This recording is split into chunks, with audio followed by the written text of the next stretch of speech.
Está no ar mais um Conversa Fiada. Nosso papo hoje é o movimento dos trabalhadores rurais sem terra. Eles vão realizar aqui em Montes Claros um grande circuito cultural de cultura e arte. E hoje eu converso com dois líderes desse movimento aqui na nossa região. O movimento dos trabalhadores sem terra é um movimento social da maior importância e eles têm foco na reforma agrária. Historicamente, o Brasil permanece com uma desigualdade de acesso à terra muito grande. O latifúndio aqui também representa o poder. E é sobre esses assuntos que nós vamos falar nesse bloco. Russo, Renato, é um prazer receber vocês aqui. Eu queria começar a nossa conversa, tá? Vocês dois se identificando.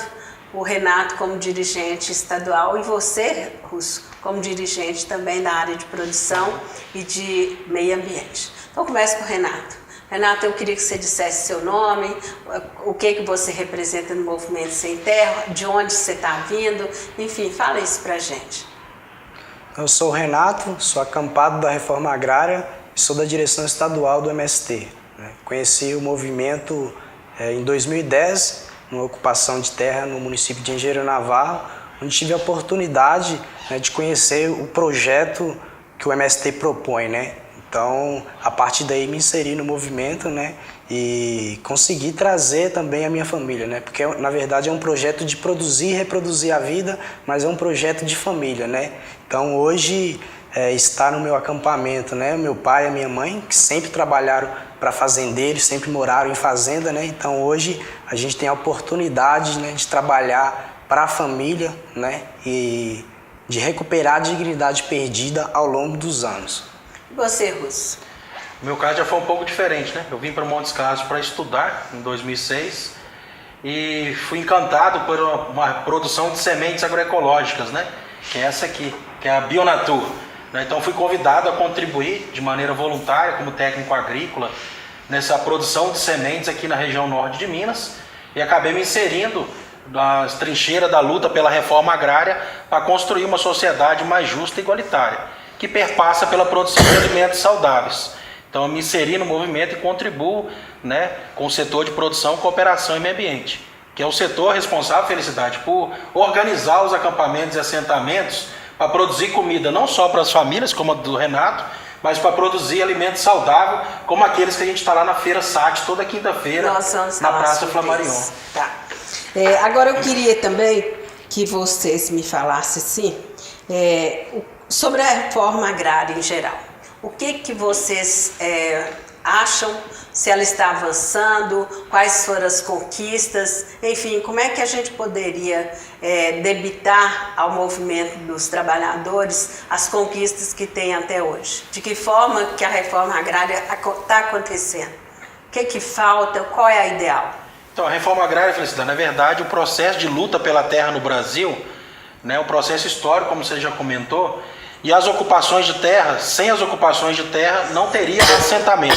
Então a gente vive no Brasil, não só hoje, mas de toda a trajetória da reforma agrária, uma política de assentamento. Nós não temos uma reforma agrária como foi feita em todos os países do mundo, com exceção do Brasil e do Paraguai, que são os únicos dois países que não fez a reforma agrária. Então a gente tem uma política de assentamento. No Brasil hoje a gente já tem mais de 1 milhão de famílias assentadas. Organizadas no MST, hoje nós temos cerca de 120 mil famílias acampadas que ainda lutam pela terra, como o próprio Renato, que vai falar um pouco mais sobre a nossa região. Mas nós já temos um saldo qualitativo no que se refere à produção de alimento. A produção de arroz, hoje, que era uma cultura que se dizia que não era possível produzir sem veneno, nós hoje somos o maior produtor de arroz sem agrotóxico da América Latina. Então estamos organizados hoje em torno de 100 cooperativas em todo o Brasil, e aqui na região o Renato vai comentar um pouco mais como que a gente ainda está. No geral, a gente ainda tem muita dificuldade porque não temos uma política de Estado, uma política de governo que priorize a democratização da terra. Igual você comentou, terra é poder. Então a gente tem hoje, no nosso Congresso, muitos deputados, que é a chamada bancada ruralista, bancada do boi, que são grandes proprietários de terra. Então isso tudo, atrelado à atual conjuntura que a gente vive no nosso país, dificulta ainda mais a reforma agrária. No último ano, os números no que se refere ao acesso à terra, a obtenção de terras, assistência técnica para a reforma agrária e a educação do campo, diminuiu-se os números consideravelmente.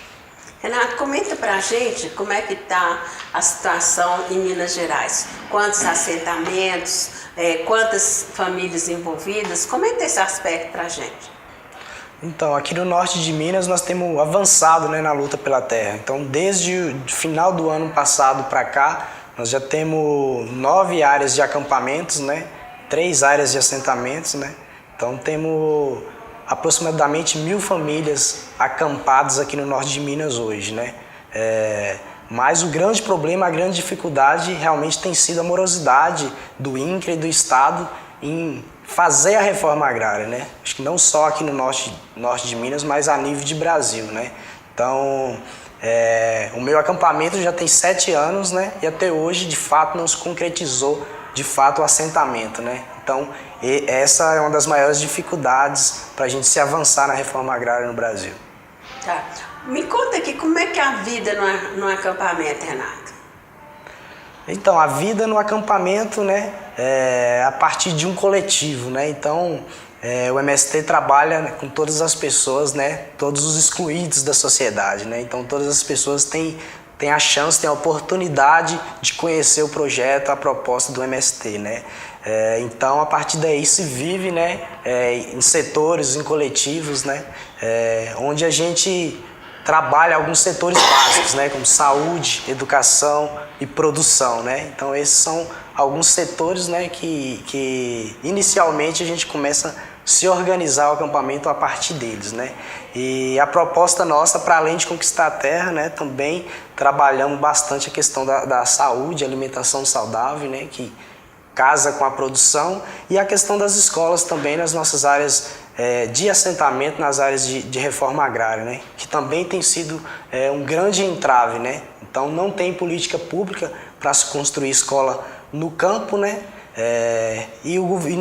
A reforma agrária não é prioridade para o governo, né? Então nesse sentido, os jovens das áreas de assentamento têm apenas 2 opções, né? Ir para a cidade estudar ou simplesmente deixar de estudar, né? Então essa também é uma pauta, né, que o MST bate forte também no Estado, para que de fato tenha uma melhor educação, com melhor qualidade no campo. Entre suas funções como líder regional, o que você colocaria assim que é a sua maior dificuldade ou que é a maior dificuldade de um líder em nível regional? Então, algum período atrás aí, cerca de 2007 até final do ano passado, aqui na região nós passamos por muita dificuldade de massificar o movimento, né? Então, onde a gente massifica o movimento, né, onde a gente tem maior base, a gente tem mais força social, né, de estar cobrando do Estado as nossas pautas, né. E agora nós estamos passando por um período de uma crescente, né. Então temos feito as ocupações e realmente as ocupações estão sendo massivas, né.